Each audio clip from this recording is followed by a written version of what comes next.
Rhododendron একটি অ্যান্টিসেরিক এবং antipsychotic remedies. বর্ষাকালে রোগ বৃদ্ধি এর একটি বিশেষ ধর্ম। হোমিওপ্যাথি ঔষধ নির্বাচনে অদ্ভুত বা পিকিউলার সিমটমের গুরুত্ব অপরিসীম, এটা আপনারা সকলেই জানেন।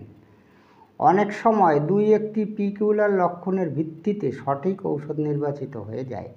তাই আজকের ভিডিওতে মেডিসিনটির কয়েকটি অদ্ভুত লক্ষণ সম্পর্কে এমন কিছু গুরুত্বপূর্ণ তথ্য আপনাদের সামনে এক্সপ্লেন করে শোনাবো, যাতে সঠিক ঔষধ নির্বাচনের মাধ্যমে রোগীকে আরোগ্য করা যায়।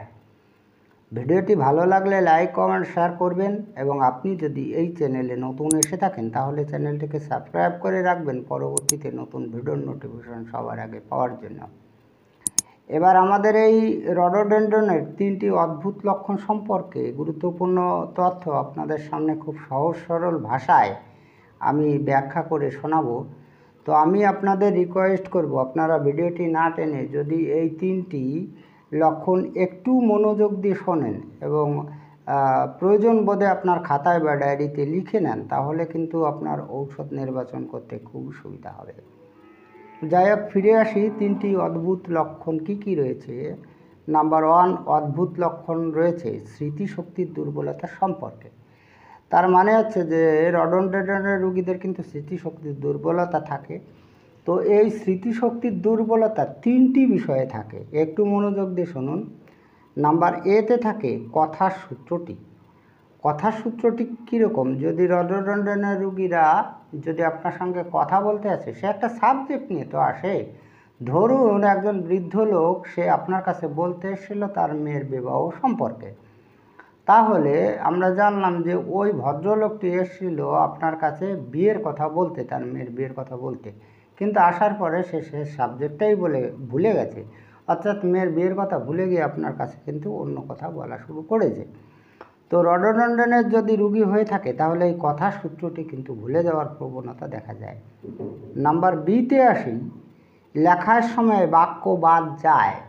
এই রডোডেন্ড্রনের রোগীরা যখন লিখতে যায় তখন কোনো একটা বাক্য মানে ফুল সেন্টেন্সটা কিন্তু ভুলে যায়, সে লেখে না। তো আমাদের এই ভুলে যাওয়া কিন্তু অনেক রেমিডিস আছে, যেমন লাইকোপোডিয়াম আছে। তা লাইকোপোডিয়ামের রোগীটা কিন্তু ওয়ার্ড ভুলে যায়, মানে শব্দ ভুলে যায়। এবার নাম্বার সিতে আসি, দৈনন্দিন কর্ম বা দৈনিক কাজ। দৈনিক কাজকর্মও কিন্তু এই রডোডেন্ড্রনের ব্যক্তিরা ভুলে যায়, বিশেষ করে একাধিক কাজের চাপ যখন থাকে। কোনো ব্যক্তি যখন একাধিক কাজ করে, 10টা 15টা কাজ সারাদিনে কমপ্লিট করে, তখনই তার ওই রডোডেন্ড্রনের রোগী হলে সে ভুলে যায় যে পরপর কোন কাজটি করবে। তো আমরা এটাও জানলাম যে রডোডেন্ড্রনের রোগীরা কিন্তু দৈনিক কর্ম ভুলে যায়। এবার নাম্বার 2তে আসি, চোখ সম্পর্কে। আর কি অদ্ভুত লক্ষণ 2, চোখ সম্পর্কে। এই চোখ সম্পর্কে অদ্ভুত লক্ষণটি কীরকম? স্নায়ুশুল বেদনায় একটি চোখের তারা বড় হয়, অপরটি ছোট হয়। আপনারা এই কথা জানেন যে ব্যথা বেদনার জন্য আমাদের রডোডেন্ড্রন একটি ভীষণ শক্তিশালী ঔষধ, প্রায় অব্যর্থ ঔষধ বললে হয়। তো ওই স্নায়ুশুল বেদনার প্রকৃতি আছে স্নায়ুশুল, যে বেদনা বাইরে থেকে বিশেষ কিছু বোঝা যায় না, ভিতরে ভিতরে হয়, সেই বেদনাকে বলা হয় স্নায়ুশুল বেদনা।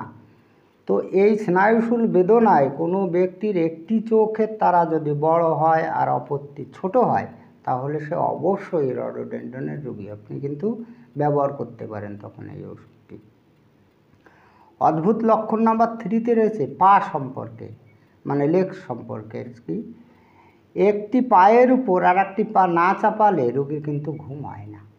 এই যার একটা বিষয় যে রডোডেন্ড্রনের রোগী, 2-একটা রোগী হয়তো পাবেন যে তারা কিন্তু পায়ের উপর পা দিয়ে, মানে একটি পায়ের উপর অন্য পাটি যদি না দেয় তাহলে কিন্তু তার ঘুম আসে না। আমার জীবনে আমি এরকম একটা বন্ধু দেখেছিলাম, মানে বন্ধুই। এবার সে বন্ধুটা কিন্তু পায়ের উপর পা দিয়ে শোয়ার হ্যাবিট ছিল, সে পায়ের উপর পা না দিয়ে শুতেই পারতো না। তো এখন বুঝেছি যে বিষয়টা কীরকম আর কি। এগুলো হচ্ছে মানুষের অদ্ভুত লক্ষণ। তো যদি কোনো রোগীর ক্ষেত্রে, অর্থাৎ ব্যথা যন্ত্রণা রোগীর ক্ষেত্রে এরকম পায়ের পরে পা দিয়ে শুয়ে থাকার হ্যাবিট আছে, তাহলে তার ক্ষেত্রে আপনি রডোডেন্ড্রন ঔষধটি প্রয়োগ করতে পারেন। তো যাই হোক, আমি ব্যাখ্যা করে শোনালাম 3টি অদ্ভুত লক্ষণ সম্পর্কে। তথাপিও যদি আপনাদের কোনো প্রকার অসুবিধা হয় তাহলে কমেন্টে জানাতে পারেন, আমি চেষ্টা করব আপনাদের অসুবিধা দূর করার জন্য। যাই হোক, আজকে এই পর্যন্তই। খুব তাড়াতাড়ি ফিরে আসবো নতুন গুরুত্বপূর্ণ বিষয়বস্তুর ভিডিও নিয়ে। দেখা হচ্ছে নেক্সট ভিডিওতে। ততক্ষণ আপনারা ভালো ও সুস্থ থাকুন। জয় হনুমান, জয় হোম।